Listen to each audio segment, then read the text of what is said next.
In concocting his larger-than-life, technicolor retelling of the infamous Hollywood conflict between Joan Crawford and Bette Davis, Feud creator Ryan Murphy, understandably, took some creative liberties. Though in many places, the new FX series is meticulously, slavishly accurate, we're not watching a documentary.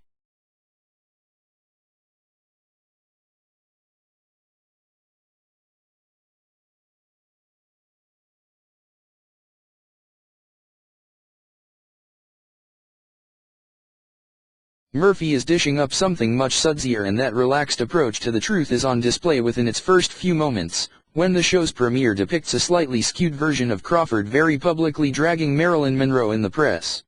The fact, believe it or not, is even nastier than the fiction. In Feud's version, the clash between these two on-screen titans has its genesis at the 1961 Golden Globes.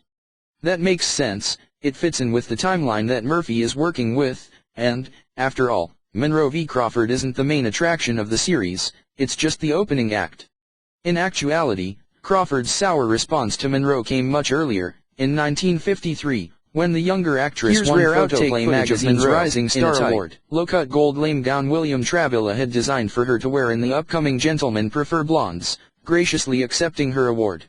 Can you imagine an actress now wearing a costume from an upcoming film to an awards show?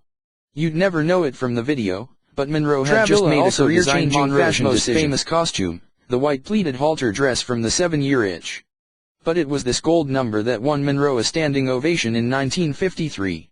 According to Ted Swartz's 2009 biography, Marilyn revealed, "The ambition life of an American icon." Marilyn's gown was so impossibly tight it had to be sewn on so precariously situated. She was told by Travilla that the nature of the material would make her appear to be naked. She was worn, the dress might rip or fall to pieces. Monroe's then husband, the actress, arrived very late, 2 hours late, flat out refused just in time to get her to the ceremony in that scandalous dress. Columnist Sheila Graham, Monroe wriggled in, wearing the tightest of tight gold dress on a table, and, while everyone watched her approach, the blonde swayed sinuously down the long room to her place and crudely described his rear view of Monroe's ascent to the stage as looking like two puppies fighting under a silk sheet.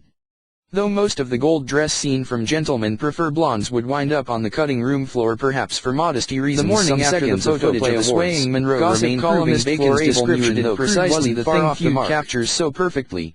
Pit, yesterday's it girl against today's. In her Daily Mirror column, she wrote, "With one little twist of her derriere, Marilyn Monroe stole the show." The assembled guests broke into wild applause, while 2 other screen stars, Joan Crawford and Lana Turner, got only casual attention. Crawford, not one to take a Marilyn like every other girl, struck out by her own favorite gossip columnist and eventual biographer, Bob Thomas. Sorry, Feud fans, Hedda Hopper was not involved in this particular published skirmish.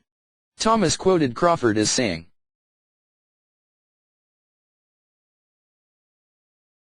"It was like a burlesque show. The audience yelled and shouted, and Jerry Lewis got up on the table and whistled. But those of us in the industry just shuddered. Sex plays a tremendously important part in every person's life. People are interested in it, intrigued with it. But they don't like to see it flaunted in their faces. The publicity has gone too far. She is making the mistake of believing her publicity. Someone should make her see the version of Sophia Loren's infamous side-eye glance at Jane Mansfield's feminine personalities. Before we get to Marilyn's published response to Joan, it's worth pausing to note how much the earlier date 1953 versus Feud's 1961 changes the tenor of Crawford's catty remarks.